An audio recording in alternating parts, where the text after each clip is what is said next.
హల్లెలూయా. సాక్ష్యం. ఈ ఆత్మకి ఏం కావాలంటే ఒక గుడారం కావాలా. నా ఆత్మ ఉంది, నా ఆత్మకి నా ఆత్మ కనబడాలంటే ఈ ఆత్మకు ఒక గుడారం కావాలా.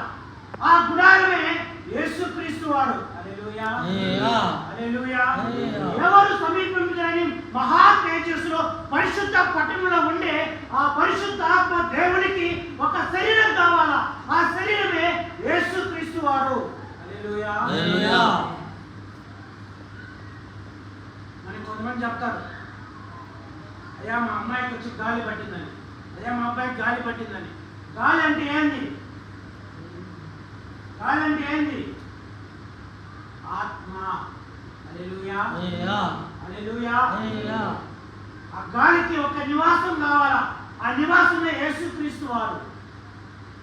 యేసుక్రీస్తు వారు చివరిగా సిలువకు పాకు ముందు తన శిష్యులతో కూర్చొని మాట్లాడుతున్న ఏ విషయాలంటే, అయ్యా మీరు కలవరపడుతున్నారు, మీరు భయపడుతున్నారు.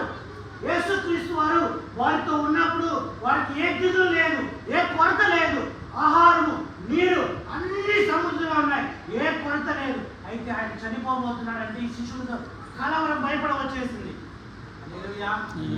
కూడా మన భర్త ఉన్నాడు, 40 సంవత్సరాలు కాపురం చేసి అనారోగ్య పరిస్థితుల్లో కొన్ని దినాలు ఆయన మరణించబోతే మనకి ఎలా ఉంటుంది? కలవరం ఉంటుంది. దీని పోతే మన పరిస్థితి ఎలా ఉంటుందని. ఏ పరిస్థితుల్లో శిష్యులు ఉండిపోయినారు. యేసు ప్రభు వారు వాళ్ళని గ్రహించి వాళ్ళని ఓదార్చడానికి, అయ్యా నేను వెళ్ళిట వలన మీకు ప్రయోజనం, నేను రాకపోతే ఆదరణకర్త.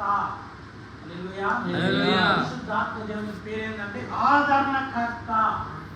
ఆదరణకర్త అంటే నీ భర్త, నీ బిడ్డలు, నీ తోబుట్టులు, నీ సముని ఎవరు విడిచినా ఈ ఆదరణకర్త నీతోనే ఉంటాడు. ఆదరించమంటే నీ ఏ పరిస్థితిలో ఉన్నా, నువ్వు సంతోషం ఉన్నా సరే, నువ్వు దిగులు ఉన్నా సరే, నువ్వు అనారోగ్య పరిస్థితులు ఉన్నా సరే, నీకు ఆహారం లేదా సరే, నీకు నీరు లేదా సరే, నీకు సంతోషం లేదా సరే, సమాధి లేదా సరే, నెమ్మది లేదా సరే, ఆయన నీతోనే ఉంటాడు.